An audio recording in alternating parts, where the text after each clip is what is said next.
The wind howled outside the thick wooden walls of the fort, our home here in the Indian River District. Inside, it was just me and my buddy Pete, hunched over the crackling radio receiver. Ted and Kathy were nearby and on their way back to the fort after leaving to briefly go and check on the state of the local trails. The rest of the crew, including Chubb, Zeke, Danny, and Johnny, were out on a fishing trip near Pine Forks.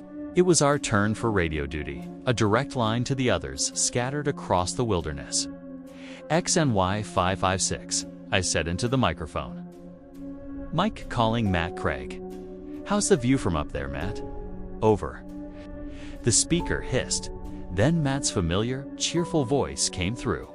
Not bad, Mike. It was a beautiful day up here, not a wisp of smoke in sight. But it's getting late. The hills looked like you could reach out and touch them about an hour ago. How are things down there with you boys? Over. In the background, Pete told Mike to send a hello over the radio. Everything's quiet, Matt. Chief Ranger Keeley has us on standby. Pete says hi. Good to hear it. Hi, Pete, Matt's voice crackled back. We're just keeping the coffee hot and the radio warm.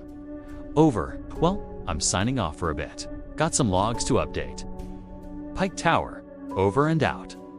The line went silent, but we left the channel open for an hour, just in case. The hum of the radio was a comforting sound in the vast, empty forest. Pete started fiddling with the dial, trying to get a clearer frequency. Suddenly, through a burst of static, a new voice broke through. It was rough, panicked.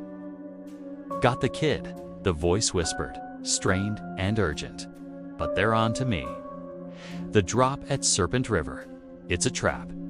Pete and I froze, staring at each other, our eyes wide. This wasn't Matt. It wasn't anyone we knew. The voice was low, filled with fear. We leaned closer to the speaker, barely breathing. Another voice, colder and sharper, cut in. Stay put. Don't move. We'll handle the loose ends. No witnesses. You hear me? No witnesses. The line clicked, followed by a terrifying, dead silence. The only sound in the room was the pounding of my own heart. Pete slowly reached out and switched off the receiver.